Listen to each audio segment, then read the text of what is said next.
సావిత్రిబాయి పూలే చిత్రపటానికి నివాళులర్పించిన సీఎం రేవంత్ రెడ్డి. సచివాలయంలో రైతు భరోసా కేబినెట్ సమావేశం. స్థానిక సంస్థ ఎన్నికల్లో కాంగ్రెస్ అభ్యర్థులను గెలిపించాలన్న మంత్రి పొన్నం ప్రభాకర్. తెలంగాణ పర్యాటకంపై స్పెషల్ వీడియో విడుదల. నేవీ డే రిహార్సల్లో కమాండోలకు తప్పిన ప్రమాదం.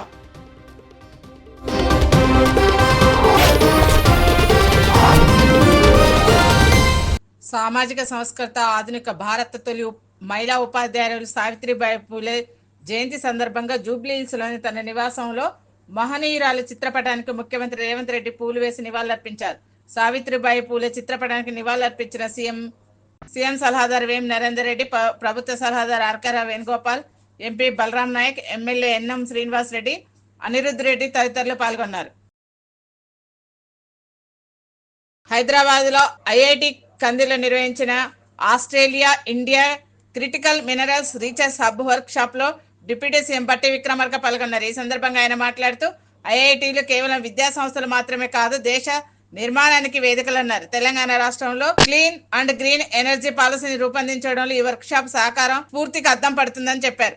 గ్రీన్ ఎనర్జీ, స్థిరమైన టెక్నాలజీ, శాస్త్రీయ ఆవిష్కరణలలో దేశంలో మొదటి స్థానంలో నిలిచేందుకు తెలంగాణ ప్రభుత్వం నిబద్ధతతో పనిచేస్తుందని తెలిపారు. ఇంటిగ్రేటెడ్ కమాండ్ కంట్రోల్ సెంటర్ లో హైదరాబాద్ జలమండలి బోర్డులతో ముఖ్యమంత్రి రేవంత్ రెడ్డి సమావేశమయ్యారు. వచ్చే వేసవిని దృష్టిలో ఉంచుకొని హైదరాబాద్ మహానగరంలో వినియోగదారులకు సమర్థవంతంగా మంచినీటి సరఫరా చేసే ప్రణాళికలపై చర్చించారు. ఈ సమావేశానికి సీఎం సలహాదారు వేం నరేందర్ రెడ్డి, ప్రభుత్వ కార్యదర్శి శాంతకుమార్, ఉన్నతాధికారులు హాజరయ్యారు.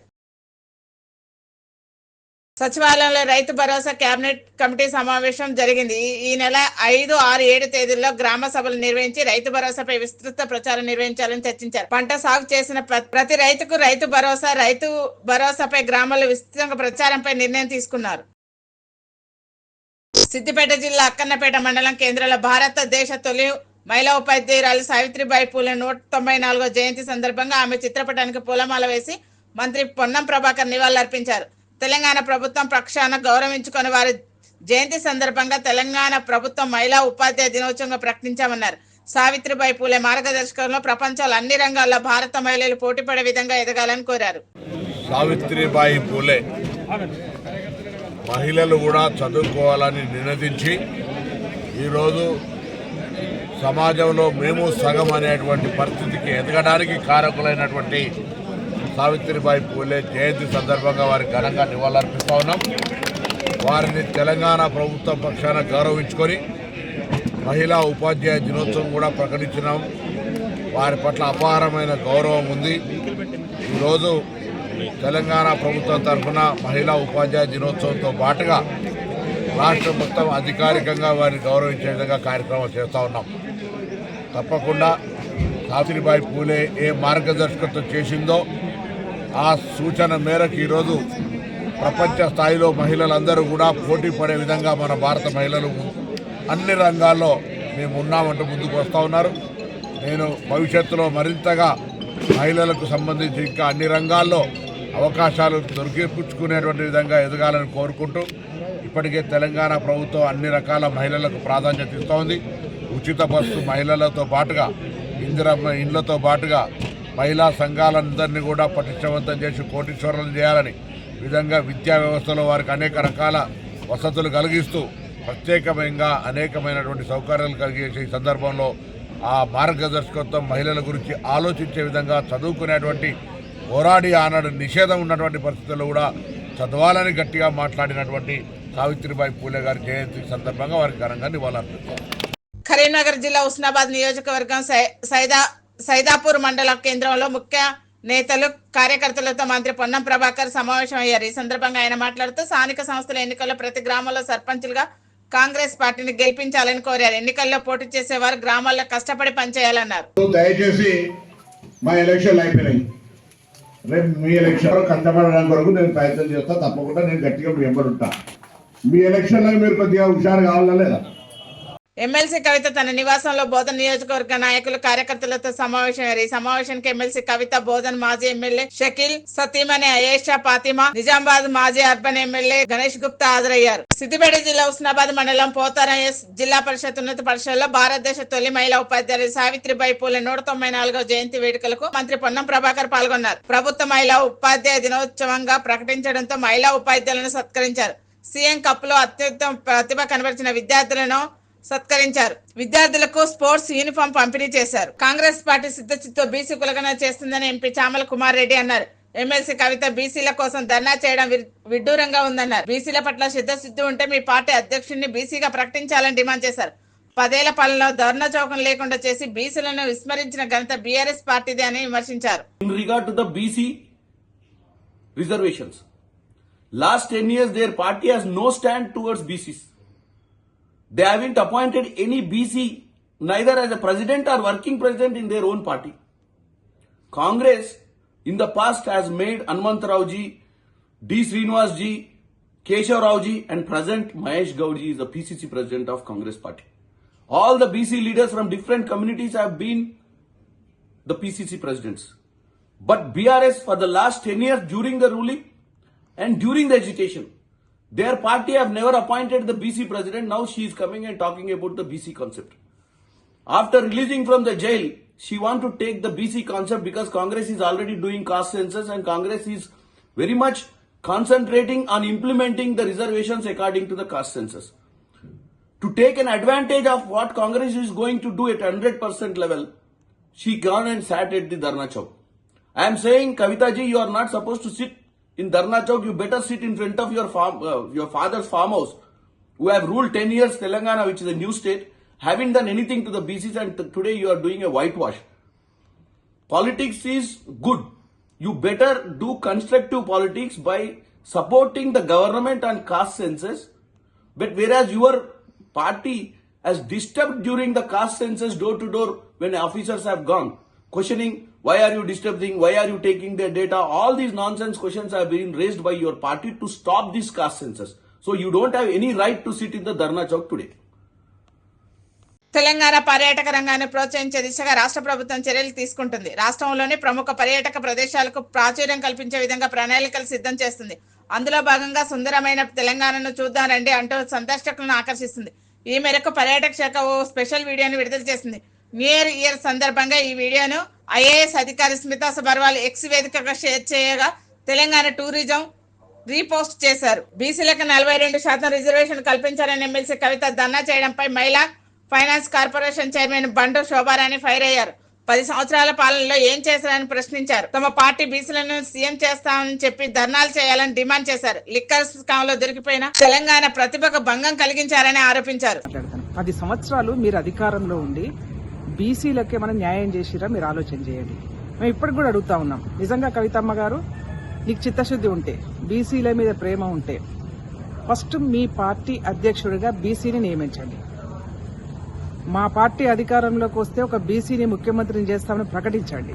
ఆ 2 చేసిన తర్వాత నువ్వు ధర్నా చేయి. ఎందుకంటే 10 సంవత్సరాల కాలంలో మీరు దళిత ముఖ్యమంత్రి అని చెప్పేసి దళితులకు మోసం చేశారు, అన్ని వర్గాలను మోసం చేశారు, బీసీలను మోసం చేశారు. ఇవాళ మళ్ళీ కొత్త నినాదం పట్టుకొని నువ్వు ధర్నా చేస్తా ఉన్నావు. ఇది కరెక్ట్ కాదు. ఎవ్వరు కూడా మిమ్మల్ని నమ్మరు ఈ రాష్ట్రంలో. నీకు లిక్కరు కేసులో నువ్వు అరెస్ట్ అయినప్పుడే ఈ తెలంగాణ రాష్ట్ర ప్రజల యొక్క మనోభావాల్ని దెబ్బతీసే విధంగా నువ్వు చేసినటువంటి కార్యక్రమం ఏదైతే ఉందో అది ప్రజలందరూ కూడా తలదించుకునే విధంగా ఉంది. ఇవాళ మళ్ళీ అప్పుడు 33% మహిళలకు రిజర్వేషన్ అని చెప్పేసి ఒక నాటకం ఆడినావు. ఇవాళ మళ్ళీ కొత్తగా బీసీలు అని చెప్పేసి నాటకం ఆడుతున్నావు. అంటే తెలంగాణ రాష్ట్రంలో బీసీల గురించి, మీ పార్టీలో బీసీల గురించి మాట్లాడుకోవడానికి ఒక బీసీ నాయకుడు లేడా? ఎందుకు అంటే వాళ్ళ హక్కులు కూడా మీరే హరిస్తారా? బీసీల గురించి మాట్లాడేతనికి కూడా నోరు మూయించేసి ఇవాళ మీరే ఆ నినాదాన్ని పట్టుకొని చేస్తా ఉన్నారు.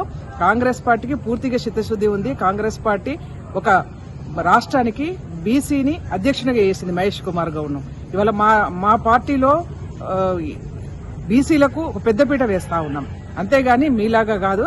అనవసరమైనటువంటి నాటకాలు బంద్ చేసి మీరు ప్రజలకు చేసినటువంటి 10 సంవత్సరాల కాలంలో మేము బీసీలకు ఏమి చేయలేకపోయినామని చెప్పేసి క్షమాపణ కోరమని చెప్పేసి కోరుతా ఉన్నా. నువ్వు ఇలా చేస్తున్నావు ధర్నా, ఆ ధర్నా చౌక్ను కూడా బంద్ చేసినటువంటి ఘన చరిత్ర మీదే. ఆ ధర్నా చౌక్ను ప్రజాస్వామిక హక్కుల్ని పూర్తిగా కాలరాసినటువంటి పార్టీ మీది. ఇవాళ నువ్వు కూర్చుంటున్నావే ధర్నా చౌక్, ఎవరు ఓపెన్ చేశారు? అది కాంగ్రెస్ పార్టీ. వాళ్ళ ప్రజాస్వామిక హక్కుల్ని ప్రజాస్వామ్యబద్ధంగా ఎవరైనా అక్కడ ధర్నాలు చేసుకోదలుచుకుంటే చేసుకోవచ్చు అని చెప్పేసి మొట్టమొదటిసారిగా అధికారంలోకి రాగానే ఫస్ట్ అక్కడ ధర్నా చౌక్ ను ఓపెన్ చేశాము, ఫ్రీగా వదిలేసాం. వాళ్ళ దాన్ని కూడా బంద్ చేసినటువంటి ఘన చరిత్ర మీది కదా. అందుకనే ఎట్లాగో మీ నాయన అసెంబ్లీకి రాడు, ప్రజల్లోకి రాడు, ప్రతిపక్షంలో ఉండి ఫామ్ హౌస్ లో ఉంటా అని చెప్పేసి స్పష్టంగా చెప్తా ఉన్నారు. నిన్నగాక మొన్న మీ అన్న కూడా చెప్పినాడు, మేము ప్రజలు తీర్పు ఇవ్వలేదు కాబట్టి మేము ఫామ్ హౌస్ కే పరిమితమని చెప్పి మాట్లాడినారు. కాబట్టి ఇప్పటికైనా వాలంటరీ రిటైర్మెంట్ గా మీ నాన్న తీసేసి మీరే ఒక బీసీ అధ్యక్షుడు, తెలంగాణ రాష్ట్ర సమితికి బీసీ అధ్యక్షుడిని నియమించాలని చెప్పేసి సూచనిస్తా ఉన్నాం. ఆల్ ఇండియా రక్షణ సేన పార్టీ ప్రజలకు సేవ చేయడానికి సిద్ధంగా ఉందని, పాత బస్తీలో బలోపేతం చేయడం జరుగుతుందని జాతీయ వ్యవస్థాపక అధ్యక్షులు మొహమ్మద్ సయీద్ ఖాన్ చెప్పారు. పాత బస్తీ నుంచి చాలా మంది తమ పార్టీలో చేరాలని, హిందూ దేవుని గణేష్ బొమ్మ విగ్రహం అందజేసినందుకు వారికి కృతజ్ఞతలు చెప్పారు. సెక్యులర్ భావాలు గల పార్టీ అని ఆయన అన్నారు.